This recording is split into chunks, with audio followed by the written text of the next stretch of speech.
no more tint.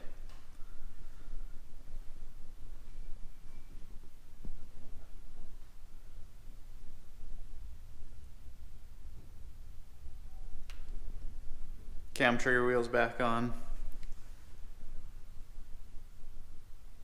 Timing cover. Because that's the way the new owner wants it. I mean, I get it, it's a cool piece, but I agreed to do it for him because I didn't really want anybody else touching it. Something will go wrong and then the finger pointing starts.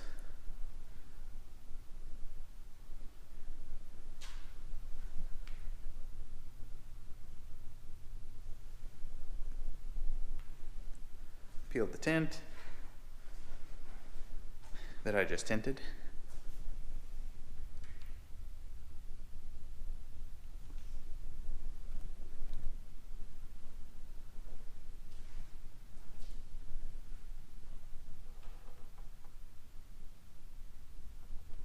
Box of stuff.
This should serve as a suitable replacement for now.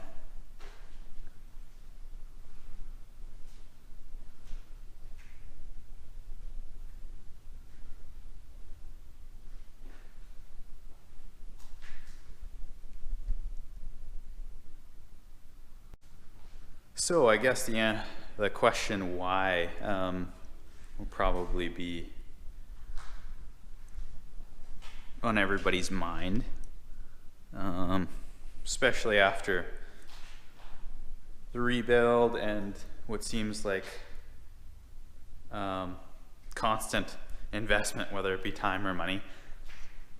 And I guess the real answer would be that I mean, I guess it's just gotten a little bit old. Not to say that it's not fun or I don't like it. As many of you know, I've had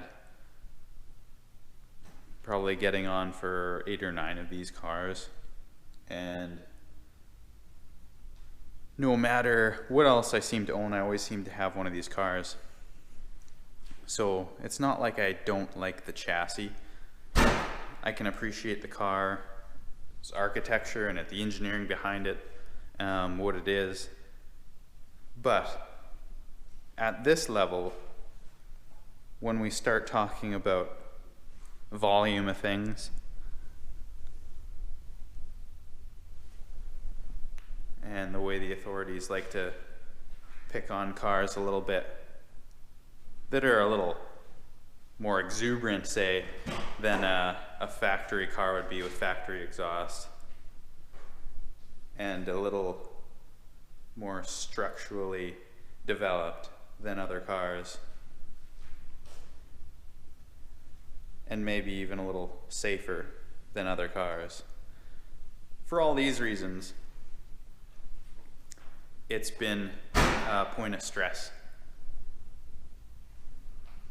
So it's tough to take the car out and enjoy it. Constantly looking over my shoulder, making sure I'm in a group of other vehicles, so it's not so easy to single me out for certain modifications that around here locally to me would render the car useless. All it takes is, you know, the wrong cop on the wrong day, and it's a paperweight. So I don't know. I mean, I guess I just got tired of that, ultimately. I don't know if that's really a, I don't know, enough reason. But certainly this last couple of years, it seemed like it. Seemed like it for me anyway, sorry.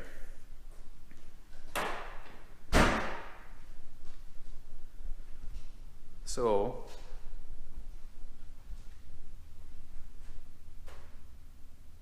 it's stock. Ultimately, why I chose this car was I had one of these cars brand new in 2014. Same track pack, Recaro seat, you know, whatever.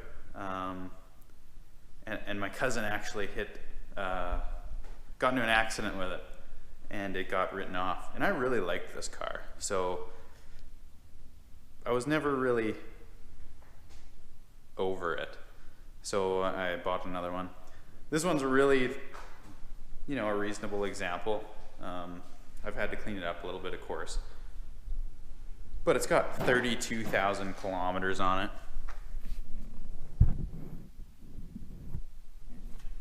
And for a 2014, that's considered pretty low. And it's untouched.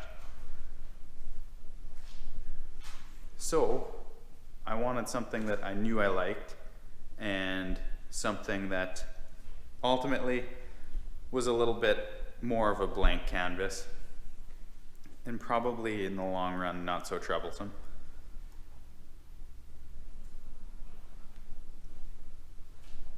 So for now, we're going to switch some content from this vehicle to this vehicle.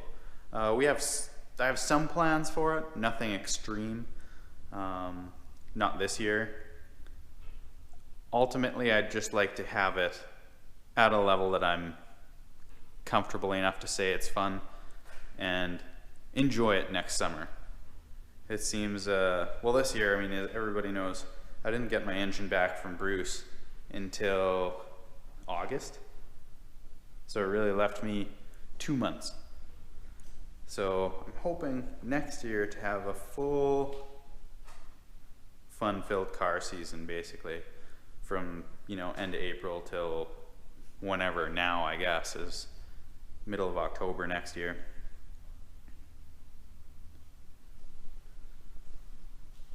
Just more involvement, more time in the cars, more time in the car scene, less time turning wrenches.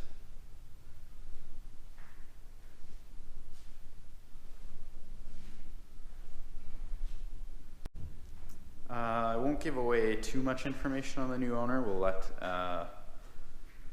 let him bring the car to light if he chooses to.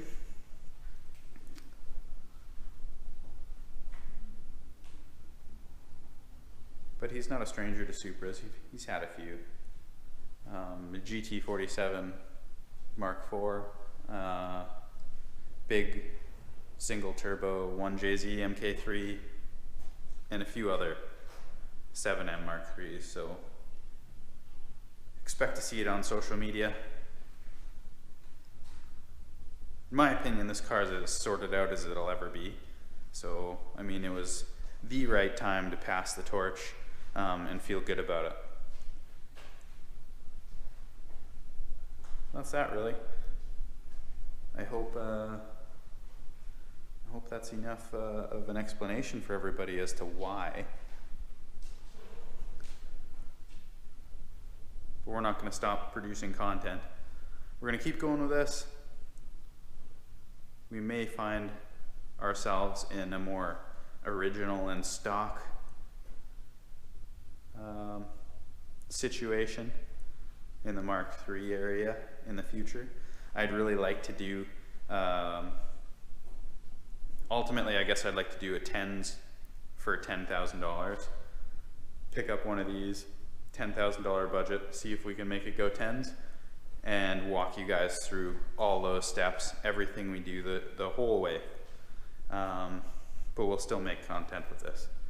I think it's a pretty cool car. It's just as raw feeling as the Supra, so I think it'll be just as fun ultimately.